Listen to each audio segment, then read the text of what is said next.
नीलम class में आ ही रही थी कि अचानक वो बहुत तेज की गिर जाती है।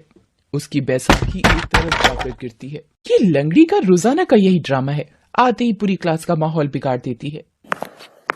नीलम, मेरी बच्ची कैसे गिर गई? उठ बेटा उठ। नीलम, ये तेरी बैसाखी, ये ले। सोनिया और नीलम एक ही कॉलेज में पढ़ती हैं।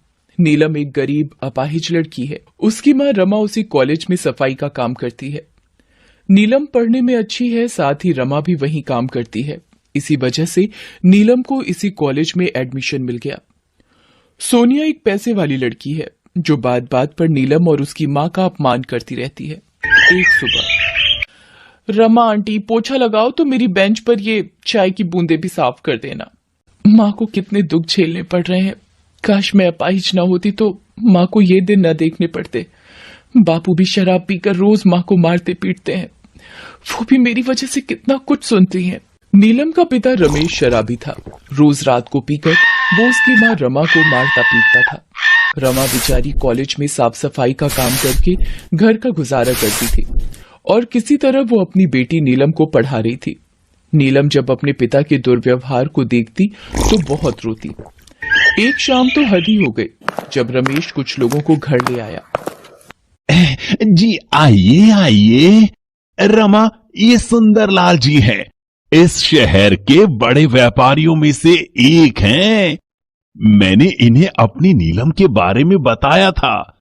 ये नीलम से शादी के लिए तैयार हो गए हैं। मैंने तो कह दिया है, हमारे पास लड़की के सिवा कुछ नहीं है देने के लिए। जरा इधर आना। ये लड़का नहीं, एक 60 से 65 वर्ष का बूढ़ा इंसान है। जरा इसकी उम्र तो देखो। तुम इसके साथ अपनी बेटी की शादी करना चाहते हो? खबरदार, तेरी जरा सी आवाज भी आई। एक तो तेरी लड़की के लिए रिश्ता ढूंढ कर लाया हूं। ऐसे नखरे दिखा रही है जैसे तेरी लड़की कहीं की हूर की परी हो। सबको पता है हमारे नसीब फूटे हुए हैं। हमारी बेटी लंगड़ी है। जब तक मैं जिंदा हूं मैं अपनी बेटी को ऐसे ही किसी के गले नहीं बांध दूंगी। कितने पैसे खाए हैं इन लोगों से शराब पीने के लिए। हमें कोई शादी नहीं करनी। आप सब यहाँ से चले जाइए। मेरी बेइज्जती करने के लिए तू यहाँ लेकर आया था। एक तो तेरी अपाहिज लड़की पर तरस खाकर मैंने उससे शादी करने के लिए हाँ कह दी। चलो भाइयों यहाँ से। सारी उम्र अपनी लंगड़ी बेटी को बैठा कर रखना। तेरी वजह से मेरा कितना नुकसान हो गया। ये वैसे कुछ काम की नहीं, कम से कम इसकी शादी के बदले कुछ फायदा हो जाता। पूरे 2 लाख रुपए सुंदरलाल जी शादी के बदले देने वाले थे मुझे। तूने सब खराब कर दिया। हट, बोतल चढ़ाने दे। सारा नशा उतार दिया। रमेश एक लालची पिता था। वो चाहता था कि वो नीलम की शादी उस अमीर सुंदरलाल से कर दे ताकि उसे पैसे मिल जाएं। इसलिए वो सुंदरलाल को दोबारा मनाने के बारे में सोचने लगा। नया साल आने वाला था। सोनिया कॉलेज में एक अनाउंसमेंट करने वाली थी। फ्रेंड्स, मैं आप सबको बताना चाहती हूँ कि इस बार न्यू ईयर की पार्टी मेरी तरफ से है और आप सब इनवाइट हो। ये पार्टी मैं एक बहुत ही मशहूर क्लब में देने जा रही हूँ।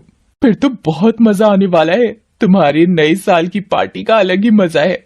ड्रिंक्स, स्नैक्स, डांस पार्टी और बहुत कुछ। ये सोनिया लंगड़ी को भी बुलाना है क्या? वो देख क्लास में आ रही है।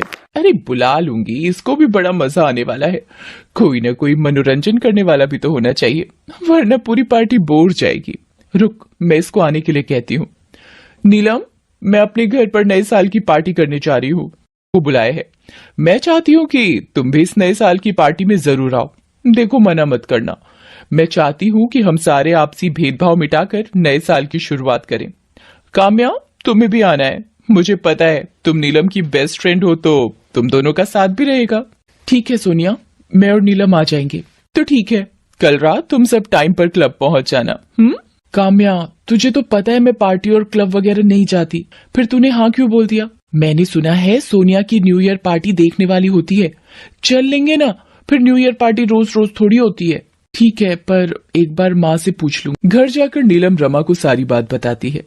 नीलम, सोनिया का स्वभाव तो तुम जानती हो, पता नहीं तुम्हें भेजते हुए डर लग रहा है। आंटी जी आप घबराओ नहीं, नीलम अकेली नहीं जा रही है, मैं भी उसके साथ पार्टी में जा रही हूँ। हम कुछ देर रुककर वापस आ जाएंगे। ठीक है काम्या, कुछ देर के लिए हम चलते हैं। नीलम और काम्या सोनिया की न्यू ईयर की पार्टी में चली जाती है। नीलम एक गरीब परिवार में पली बड़ी थी। वो पहली बार ही किसी क्लब पार्टी में आई थी। सोनिया, ये लड़की कौन है जिसे पार्टी में बुला लिया है? मोंटी तुम देखते जाओ, पार्टी का मजा दुगना करने के लिए ही इसे यहाँ बुलाया है। काम्या मैं कुछ देर यहाँ बैठ जाती हूँ, तुम मेरी चिंता मत करो, तुम दोस्तों के बीच एंजॉय करो। ठीक है, फिर मैं थोड़ी देर में सबसे मिलकर तेरे पास आती हूँ, तू यहाँ बैठ जा।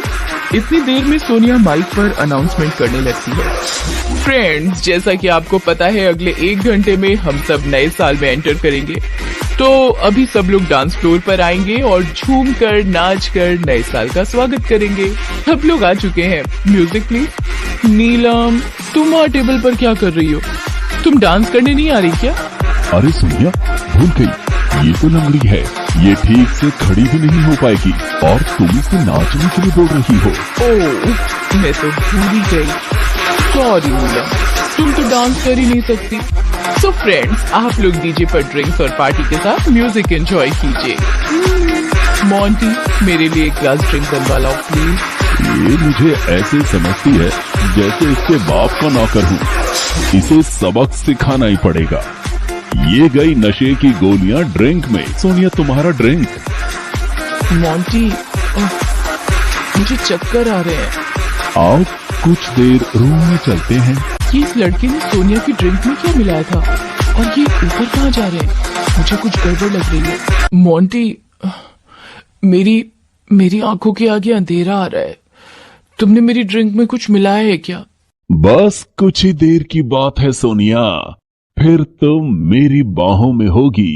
ये क्या कह रहे हो मोंटी? मुझे छोड़ो मुझे।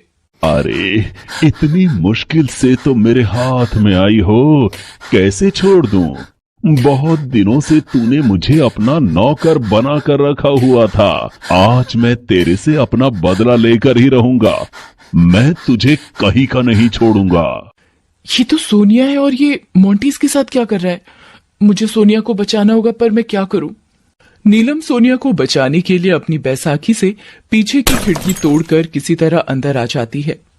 सोनिया भागकर नीलम के गले लग जाती है।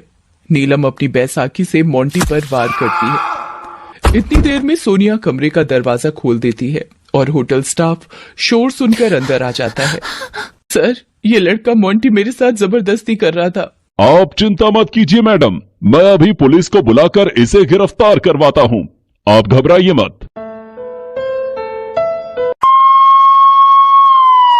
सोनिया तुम ठीक हो ना? नीलम, आज तुम्हारी वजह से भगवान का शुक्र है मैंने मोंटी को तुम्हारी ड्रिंक में कुछ मिलाते देख लिया।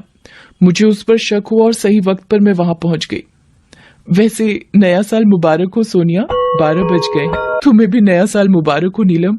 मैंने तुम्हारा हमेशा अपमान किया, मुझे माफ कर देना। सोनिया, पिछली सारी बातें भुलाकर अब नए साल में नई खुशियों का स्वागत करो। अगले दिन सोनिया नीलम को लेने उसके घर जाती है। नए साल का पहला दिन है। मैं सोच रही हूँ नीलम ने मेरी बहुत सहायता की है, उसे आज साथ में कॉलेज लेकर जाऊंगी। अरे ये तो पापा की गाड़ी है, ये नीलम के घर के बाहर कैसे? सुंदर लाल जी, अब नीलम मना नहीं करेगी। हमें आपके साथ हमारी बेटी नीलम का रिश्ता मंजूर है। आप सगाई की अंगूठी नीलम को पहना दीजिए। पापा शादी करने वाले हैं, वो भी मेरी सहेली नीलम के साथ? पापा आपको शर्म आनी चाहिए, अपनी बेटी की उम्र की लड़की के साथ। छी छी पापा। नीलम, मेरे होते हुए अब तुम अपाहिज नहीं रहोगी, मैं तुम्हारे पैरों का इलाज करवाऊंगी। और पापा, आप यहां से चले जाओ तो ही अच्छा है। और आप नीलम के पिता होकर अपनी ही बेटी की पैसों के लिए किसी के साथ भी शादी कर रहे हो, शर्म आनी चाहिए आपको भी। सोनिया, मुझे ये शादी नहीं करनी, मुझे पढ़ाई करके नौकरी करनी है ताकि अपनी माँ की देखभाल कर सकूं। नीलम सोनिया के गले लगकर रोने लगती है। कुछ दिनों बाद सोनिया एक अच्छे डॉक्टर से नीलम के पैरों का इलाज करवाती है। नीलम के पैर ठीक हो जाते हैं और वो अपने पैरों पर खड़ी होकर चलने लगती है। मानो सोनिया ने उसे नए साल का सबसे बेहतरीन तोहफा दिया हो। सोनिया बिटिया, आज मैं बहुत खुश हूँ। मेरी बच्ची फिर से चलने लगी है और ये सब तुम्हारे कारण हुआ है बिटिया। सोनिया, आज तुमने मेरी जिंदगी में बहुत बड़ा उपकार किया है। मेरे पैर ठीक हो गए। अब मैं एक अच्छी नौकरी करके अपना और अपनी माँ का ध्यान रख सकती हूँ।